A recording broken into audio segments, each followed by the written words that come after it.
அவருடைய தாமரை போன்ற திருவடிகளை போற்றி வணங்கி இருந்தார். ஆக வெள்ளியம்பலத்திற்கு கச்சியப்ப முனிவர் ஆலர் மொழி வெள்ளியம்பலம் வெள்ளிய உள்ள விரிந்த ஒளியை உடைய வெள்ளியம்பலம் என்று அந்த வெள்ளியம்பலத்தை காட்டுகிறார். அடுத்த திருப்பாடல் தீந்தரு நூல்பலத்தெடித்தும் ஆணவம் நீங்குமோ நிம்மல ஞானம் இல்லவர்க்கு ஓங்கிய வியாதனே உண்மை தேர்களா தூரை நிமிர்ந்தொரு துளிசினான் தீந்தரு நூல்பலத்தெடித்தும் ஆணவம் நீங்குமோ. ஆக குற்றமற்ற குற்றத்தை நீக்கக்கூடிய நூல்கள் பலவற்றை அறிந்திருந்தாலும் ஆணவம் நீங்காது. அப்பொழுது யாருக்கு ஆணவம் நீங்கும்? நிம்மல ஞானம் இல்லவர்க்கு ஆணவம் நீங்குமோ. நிம்மல ஞானம், ஞானத்தை மூன்றாக பிரித்தார்கள். ஒன்று கருவிகளால் வரக்கூடிய அறிவு, இன்னொன்று விட்டு விட்டு மயங்கி அறியக்கூடிய உயிரறிவு, அடுத்து இறைவனறிவு, அதை பதியறிவு, பசு அறிவு, பாச அறிவு என்று பிரித்தார்கள். பசு அறிவாலும் பாச அறிவாலும் இறைவனை அறிய முடியாது. எனவே எவ்வளவு நூல்களை படித்திருந்தாலும் கூட, பல ஞான நூல்களை படித்திருந்தாலும் கூட, அவர் பதியறிவு உடையவர்களுக்குத்தான் ஆணவ மலம் நீங்கும். ரொம்ப நுட்பமான கருத்து. இறைவனுடைய திருவருள் வியாபகத்துக்குள் அடங்கி இருக்கக்கூடிய அறிவே எந்த ஆன்மாவுக்கு கைவரப்பெறுகிறதோ அவருக்குத்தான் ஆனந்தம்.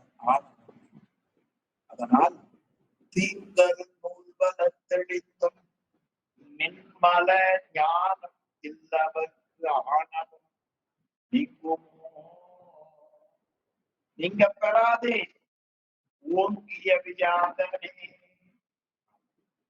ஓங்கிய சிறந்த அறிவை உடைய வியாசரே, வியாதனே, அதுல நீங்குமோ. ஓ என்பது ஓகாரம்.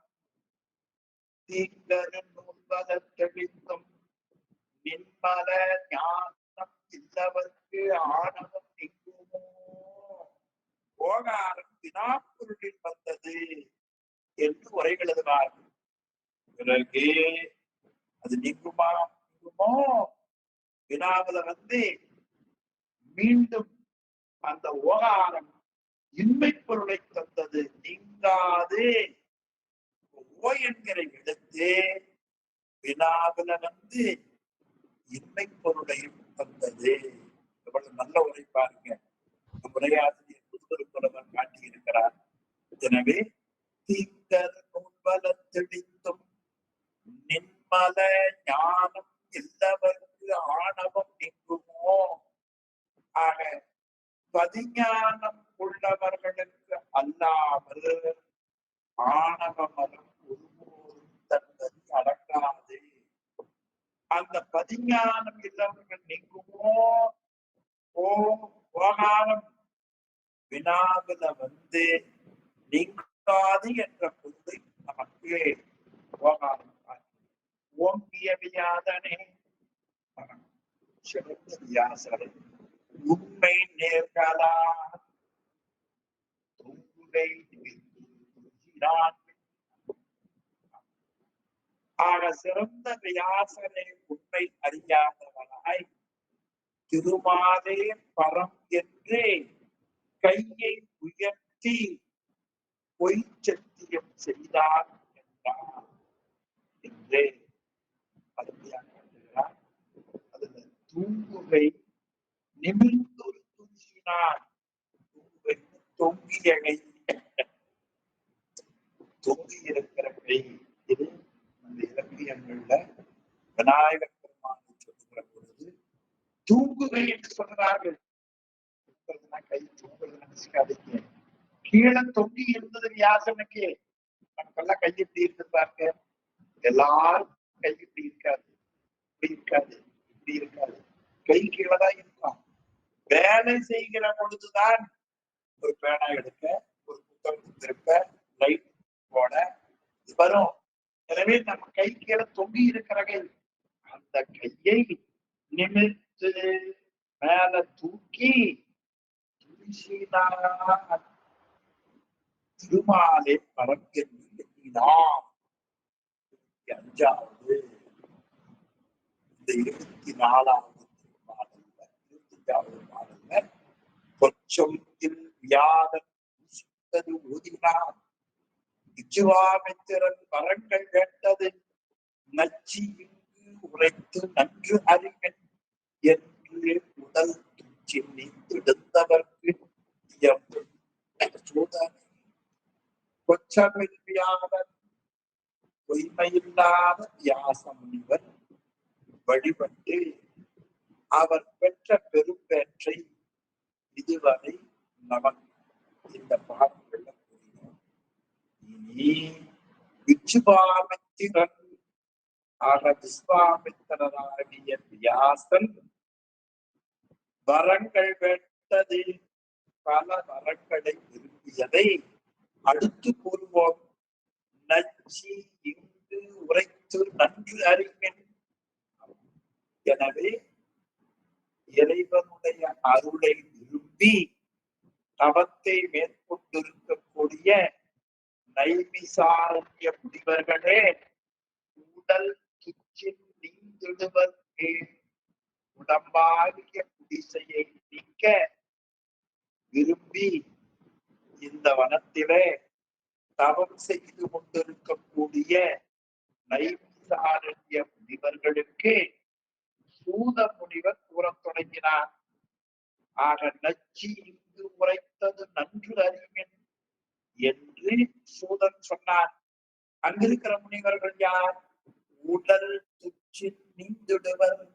இந்த உடம்பாகிய குடிசையை நீக்கிக் கொள்ள வேண்டும், பிறவாமையை பெற வேண்டும், சிவபெருமானோடு இரண்டர கலந்து பேரின்பம் பெற வேண்டும் என்று விரும்பி தவம் செய்யக்கூடிய நைமிசாரண்ய முனிவர்கள். நைமிசாரண்யத்தில அந்த முனிவர்கள் தவம் செய்தார்கள். எதை கேட்டு தவம் செய்தார்கள் என்றால், இந்த உடம்பிலே வாழக்கூடிய வாழ்க்கை பயனற்றது. எனவே இந்த உடம்பை நீத்து இறைவனோடு சேர வேண்டும் என்று உடல் துச்சி நீத்திடுவர். ஒவ்வொருத்தரும் தவம் செய்வாங்க. நீங்க யாராவது வெளியில பாக்குறீங்க, என்ன இந்த பக்கம் வந்திருக்கீங்க, நான் கடைக்கு போகணும்னு ஒருத்தர் ஏதேனும் மளிகை வாங்கணும்னு சொல்லுவாங்க, சில பேர் பணம் வாங்கணும்னு சொல்லுவாங்க, சில பேர் கோவிலுக்கு போயிட்டு சொல்லுவாங்க, சில பேர் உடம்பு ரொம்ப வலியா இருந்தது, கொஞ்சம் அப்படி நடந்து வந்தா தேவலாம்னு வந்தேன், இப்படி காரணம். அதுபோல இந்த முனிவர்கள் எதற்கு தவம் செய்தார்கள்? உடல் துச்சி நீந்திட வேண்டும், பிறப்பாகிய இந்த துன்பம் நீங்க வேண்டும்.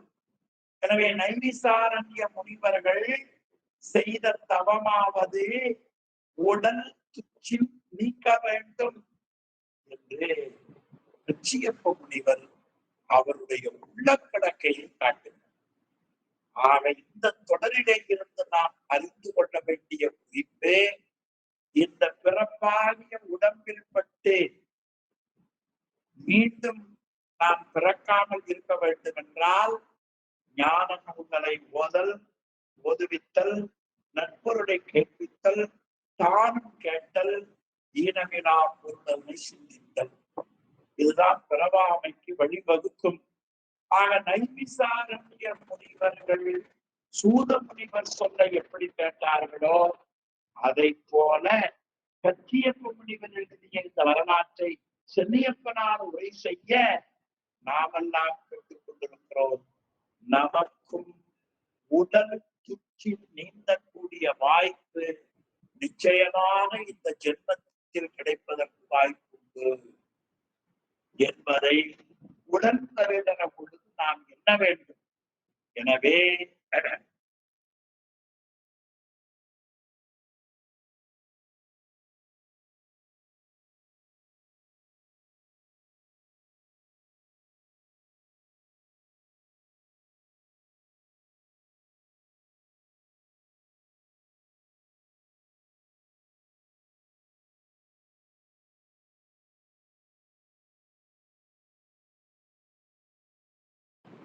ஒரே நிமிஷம் இருக்க வரேன்.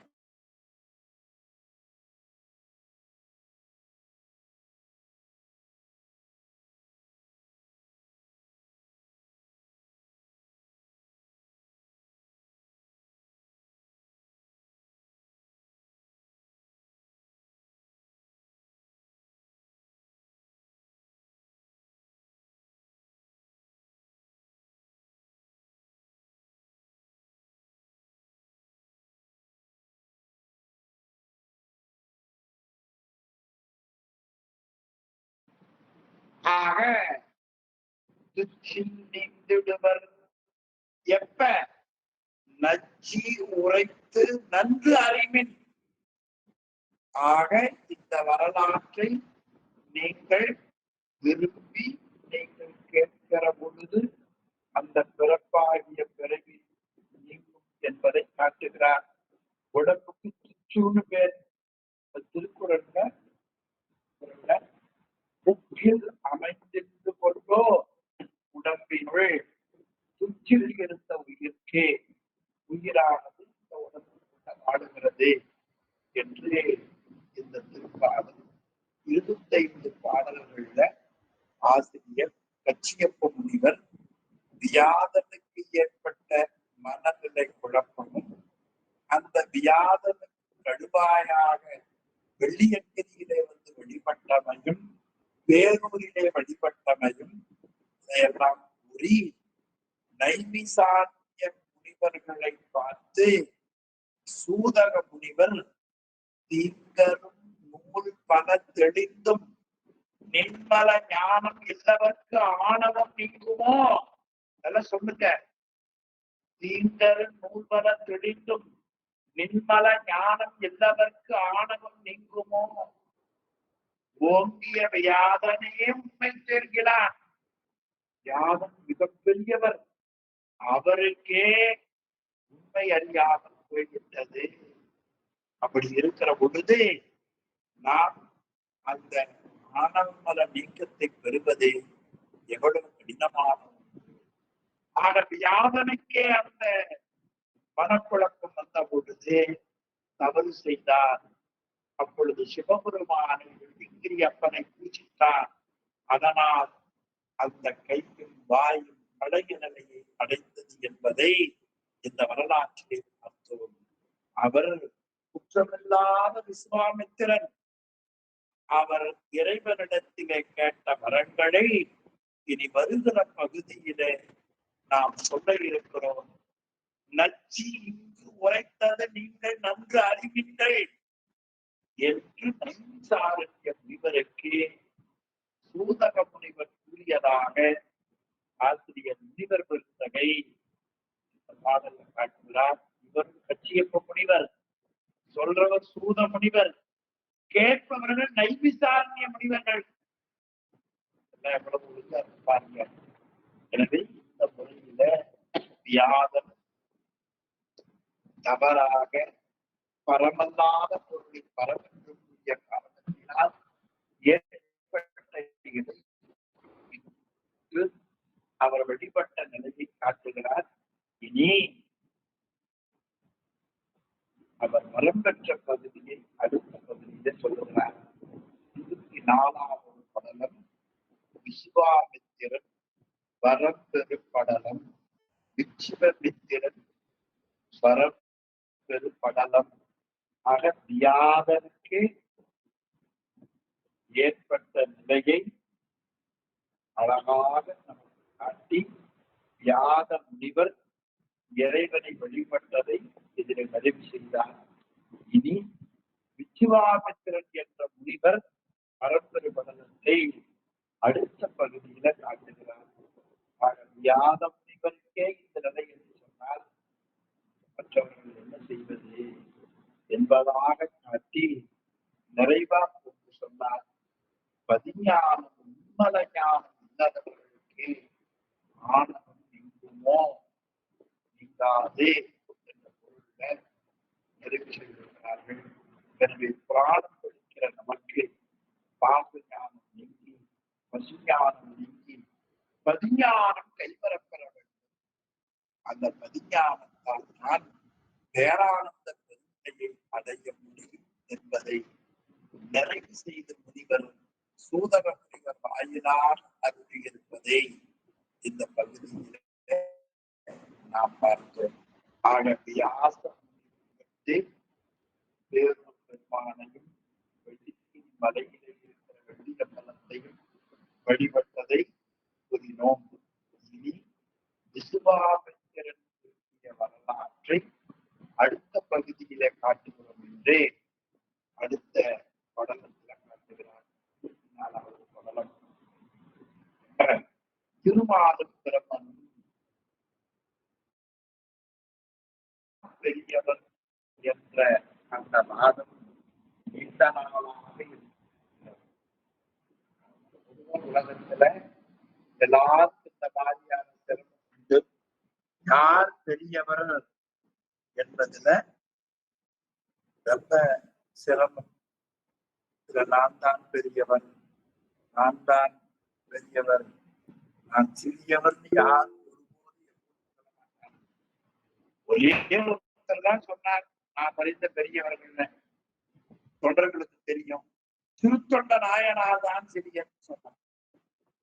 இன்னும் மறைவா சிறியன் என்று தேவாரத்தில் சொல்லியிருக்கிறார். நம்முடைய நம்பியாரும் சொல்லியிருக்கிறார். இன்னும் கட்சியப்ப முனிவர் அவையடக்கம் பகுதியில பலனாக சொல்லுகிறார், நான் எவ்வளவு சிறியவன் எவ்வளவு சிறியவன் என்று சொல்லி. அவையடக்க பகுதியில முழுவதில்ல பாடி மான்மியங்கள் முழுவதும் சிறியேன் பகர்வான் புகுந்தது மாதோ என்று சிறியன் என்று காட்டினார். இன்னொரு பாடலில பொறியிலேன் என்று கூறினார். அச்செவியில் சிறியனின் தொடையும் படருமால் என்று காட்டினார். 2 சிறியன் என்ற தொடரும் இன்னொன்று பொறியில்லாதவன் என்று காட்டுகிறார். திருமாலுக்கும் பிரம்மனுக்கும் யார் பெரியவர் என்று அவர்களுக்கு ஒரு பெரிய கருத்து வேறுபாடு இருந்தது. அந்த நேரத்தில அந்த சட்டையை நீக்க இறைவன் அவர்கள் முன்பாக தோன்றினார்.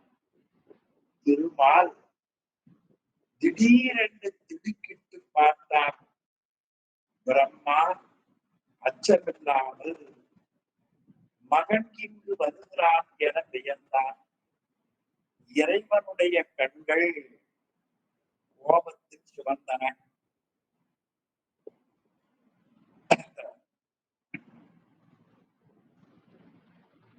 அப்பொழுது அவருடைய கண்ணிலே இருந்து பைரவன் தோன்றினார்.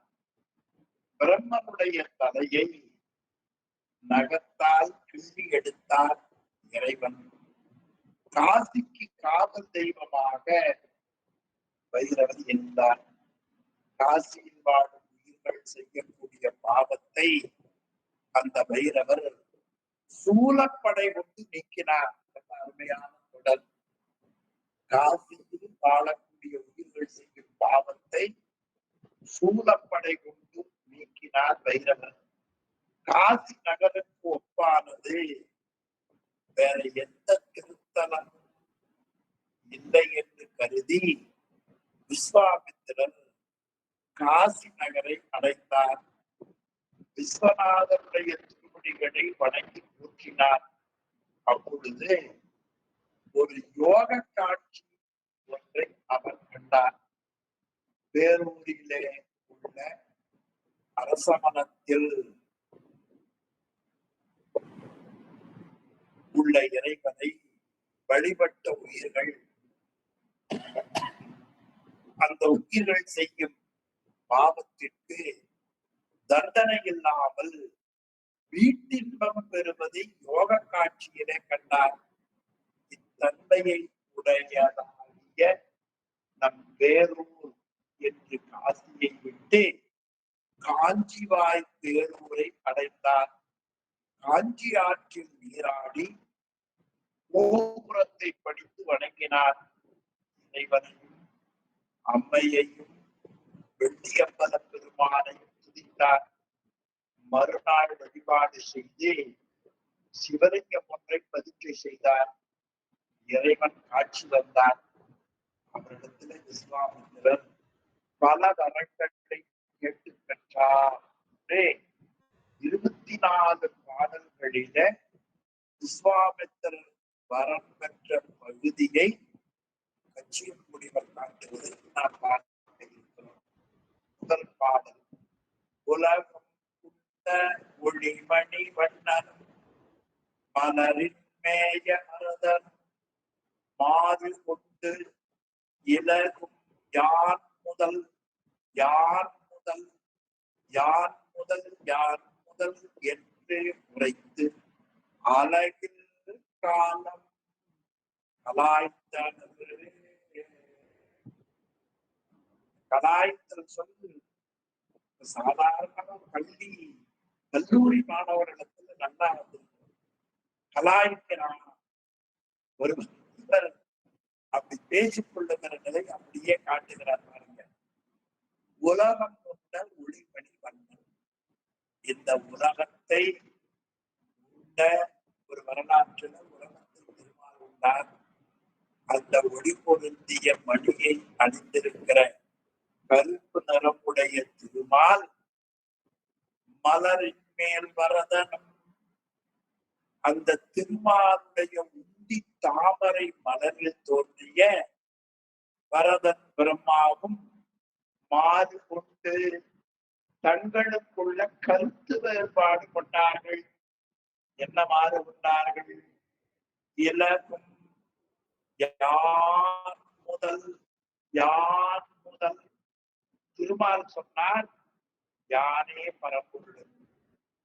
பிரம்மா சொன்னார் யானே பரம்பொருள். திருமால் சொன்னார் நான் தான் எல்லா உயிர்களையும் காப்பாற்றுகிறேன், காத்தல் கடவுள். இவர் சொன்னார் நான் தான் படைப்பு தொழிலை செய்கிறேன், எனவே படைத்தல் கடவுள். உலகியல்ல நம்முடைய வாழ்க்கையில எந்த செயல் செய்தாலும் நம்மை அறியாம இது நாம் செய்தது என்று வந்துவிடும். அது இயல்புதான்.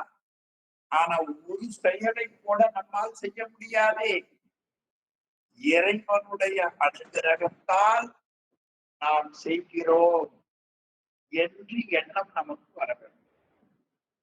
எண்ணம் வருவது மட்டுமல்ல, உண்மையும் அதுதான். அது ஒரு தேவாரம் உங்களுக்கு தெரியும். ஆட்டு வித்தால் ஆறுவர் ஆடாதாரே, அடக்கு வித்தால் ஆறுவர் அடங்காதாரே. இதுதான் பதிஞானம் பேர். நின்மல ஞானம் எல்லாருக்கே ஆணவம். முன்னால படிச்சு பார்த்தீங்களா? நின்மலம் ஞானம் எல்லாருக்கே ஆணவம் நீங்குமோ என்று அந்த தொடர் நீங்க அப்படியே ஞாபகத்துக் கொள்ளலாம். எந்த ஒரு செயலும் இறைவன் இயக்க விலைக்கு தக்கவாறு இயக்க நாம் செய்கிறோம். அது திருவருட்பயன் என்கிற நூல்ல கிடைக்கத்தகுமோ நற்கேண்மை அல்லாது எடுத்து சுமப்பானை என்று நல்ல அன்புடையவர்களுக்கு அல்லாமல் நாம் செய்த வினைகளை எடுத்து சுமப்பவனுடைய அன்பு நட்பு கிடைக்குமா என்பதாக அந்த குரல் அமைய பெற்றிருக்கும். எனவே உலகில மக்கள் எந்த செயலை செய்ய செய்தாலும் அதிலே பெருமிதம் கொள்வார்கள், அது நாம் செய்ததாக கருதுவார்கள்.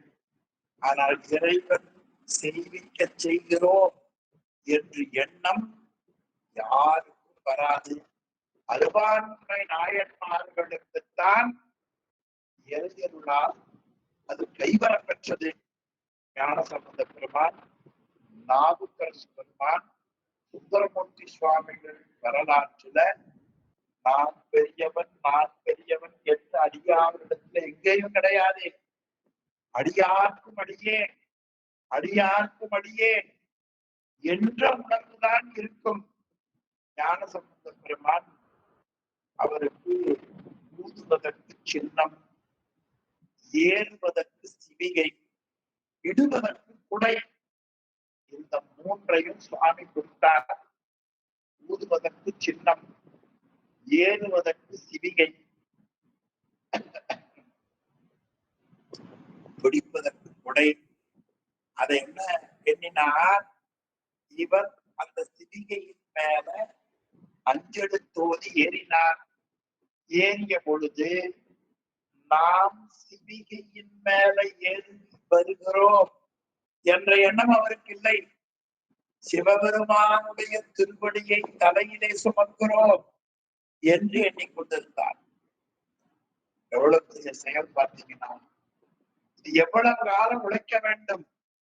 இந்த உள்ள பக்குவம் வருவதற்கு பல கோடி முறை அஞ்செழுத்தையும் அஞ்செழுத்தில் விரிவாக இருக்கிற திருமுறைகளையும் எது பரம்பொருள் என்று சொல்லக்கூடிய வேதங்களையும் ஆகமங்களையும் உபநிடதங்களையும் நன்கு படிக்க வேண்டும்.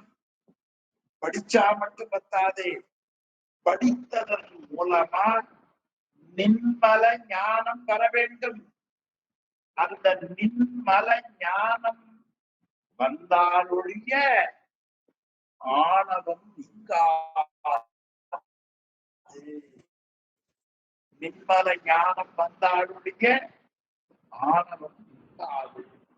வேதங்களில் அருளிய வியாதனே அவர் தேரவில்லை என்று சொன்னால் யார் தேரவில்லை?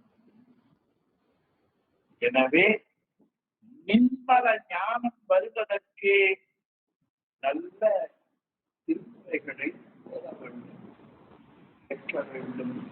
அந்த முறையில இந்த பிரம்மாவும் திருமாலுக்கும் யான் முதல்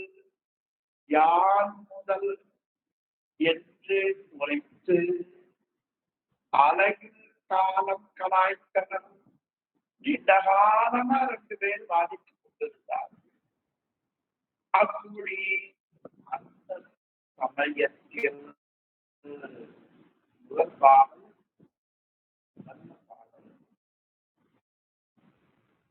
வியாசருக்கு அருள் கொடுத்த இடத்திலேயும் வியாச முனிவருக்கு ஆணவம் கொண்ட காரணத்தால், அதாவது அறியாமையின் காரணத்தால், ஆணவம் என்பதை விட அறியாமை என்பது ஆணவத்துக்கு கொண்டாகிய அறியாமையின் காரணத்தால் திருமாலே பரம்பொருள் என்று கூறிவிட்டார். பிறகு திருவருளால் அது மாறி இறைவனை வழிபட்டார். அப்ப சூதக முனிவர் நைமிசாரணி முனிவர்களை பார்த்து நின்மல ஞானம் எல்லாருக்கு ஆணவம் நீங்குமோ என்றார். அந்த கருத்தை அப்படியே வைத்துக் கொண்டு யான் முதல் என்றார்கள் படைப்பு தொழிலை செய்யக்கூடிய பிரம்மா. யான் முதல் என்றால் திருமால் நாயகமார். திருமாலுடைய முந்தியில் வந்த ஒரு தொப்புள்ள தாமரை முடி வந்தது, தாமரையில் தோன்றியவர். அப்ப திருமாலுக்கு நாமனுக்கு என்ன உறவு? ரிலேஷன்ஷிப். ஃபாதர் அப்பா பிள்ளை, ஃபாதர் சன் ரிலேஷன்ஷிப். அப்பாவும் பிள்ளைக்குமே சண்டை. யான் முதல் என்று உரைத்து அழகில் காலம் ரொம்ப நாளா ஏதோ ஒரு நாள் 2 நாள் இருந்தா பரவாயில்ல. அளவுபடாது. அளவில்லாம சண்டை வரக்கூடாது. அளவில்லாம அன்பு வரணுங்கிறாங்க. அளவுபடாததோர் அன்போடு ஐயாறு அடைய வேண்டும். ஆனா இவர்களோ அழகில் காலம் கலாய்த்தனர். அப்படி வந்த காலத்தில் அவ்வொழி அந்த சமயத்தில் கலாமறுப்ப கனல் நுரல் வேணியில் நிலாவணிந்த நிமலர் தோன்றினார் குலால் அடைந்த ஒருபடை நீமியார் சுலாபு நெஞ்சில் துணுக்கென்று இருந்தார். ஆக அந்த சண்டையை போக்குவதற்காக கலாவு மறுப்பு நல்ல தொடர் காட்டினார். கலா மறுப்ப ஆமா இப்படி அவர்கள் கலாய்த்தார்கள். முதலில் சொன்னேன், இது பள்ளி பிள்ளைகள் கல்லூரி பிள்ளைகள் கூட கலாய்க்கிறாங்க. அப்படி கலாய்த்து கொண்டிருக்கிற நிலையில் அதை மறுத்து உண்மையை நிலைமூட்ட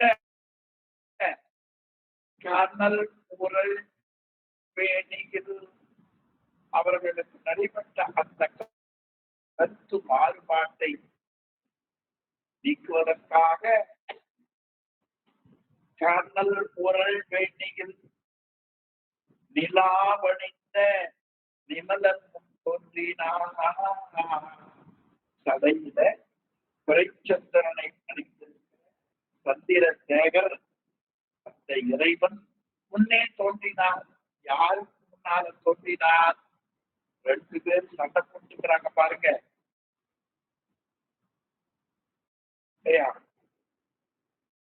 என்னன்னு சண்டை போட்டாங்க? யான் முதல் என்று அவர்கள் சண்டை போட்டிருக்கிறாங்க. அவங்க தோன்றினார். தோன்றி குலால் படைத்த பொறுபடை நேமியார். திருமார்பையில சக்கரப்படை இருக்கிறது. அந்த சக்கரப்படையில குலால் வாசம் அடிக்கிறது. அத சொன்னார். குலால் படைத்த பொறுபடை நேமியார். குலால் மாற்றம் நிறைந்த நேமின சக்கரம் பேருங்க. சக்கரப்படையை உடைய திருமால் சுலாபு நெஞ்சில் அவருடைய மனம் திடீரென்று பார்த்தது. துணுக்கென இருந்தான். துணுக்கென திடீரென்று மாறுபட்டு நோக்கினான். அப்படி மாறுபட்டு நோக்கிய பிறகு திருமால் இப்படி எண்ணுகிறார். என்ன நினைக்கிறார்? வாங்க அடுத்த பாட்டுக்கு போவோம். அச்சமின்றி அலர்ந்த என் கண்ணினான் எச்சம் இங்கன் வருவதென்று எண்ணினான் விச்சதின்றி விளைவு செய் வல்லாலா நச்சன சிவந்தா நயனங்கள். இப்ப நெருப்பு வடிவா சுவாமி அங்க தோன்றியதும் அச்சமின்றி எந்த விதமான அச்சமும் இல்லாமல் அலர்ந்த என் கண்ணினான் 8 கண்களை உடைய பிரம்மா. பிரம்மாவுக்கு 8 கண் வந்தது. பிரம்மா 4 8 கண் தானே. 4 8 கண் தானே. எனவே என் கண்ணினான் எச்சம் இங்கண் வருவதென்றினான்.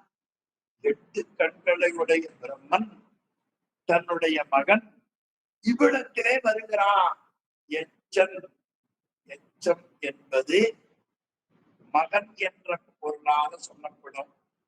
ஆமா, நம்முடைய வள்ளுவ பெருமான் மிக அருமையா காட்டுகிறார். எச்சத்தால் காணப்படும் என்று கேட்டார். எச்சத்தால் காணப்படும். யார் யார் என்னென்ன எப்படி வாழ்ந்தாங்க என்பது எச்சத்தால் கண்டுவிடலாம்.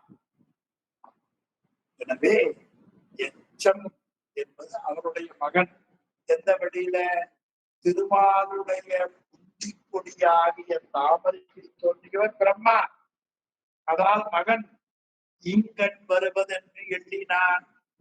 மகன் தான் இந்த இடத்திலே வருகிறார் என்று அவர் வியந்தார். விச்சதின்றி விளைவு செய்வல்லா, வித்தில்லாமல் விளைவு செய்யக்கூடிய இறைவன்.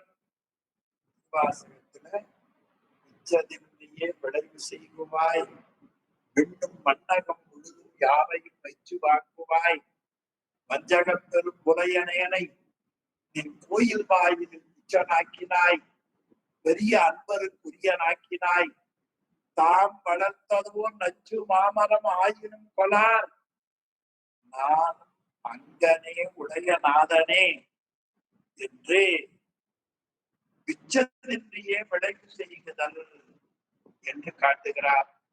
ஆக எந்த ஆதாரமும் இல்லாமல் ஆதாரத்தை உருவாக்கி பிறகு இந்த உலக தோற்றங்களை பண்ணக்கூடிய பேராற்றல் உடையவன் சிவபெருமான். அதனால் அவரை பற்றி சொல்லுகிற பொழுது விச்சைதின்றியே விளைவு செய் வல்லனா என்று காட்டினார். வித்தில்லாமல் விளைவு செய்யும் இறைவன். அந்த இறைவனுடைய கண்கள் நச்சன சிவந்தா. நஞ்சு நச்சு என வந்தது, நஞ்சு நச்சு என வந்தது. நஞ்சன சிவந்தான் அவருடைய நயனங்கள் கண் சிவந்தன. எஞ்சியவைகளை அடுத்த வகுப்பில் செய்யும் என்று சொல்லி இந்த அளவில இன்றைய வகுப்பை நிறைவு செய்வோம். சிவாய நமः. ஐயா ஓதுவா பற்றி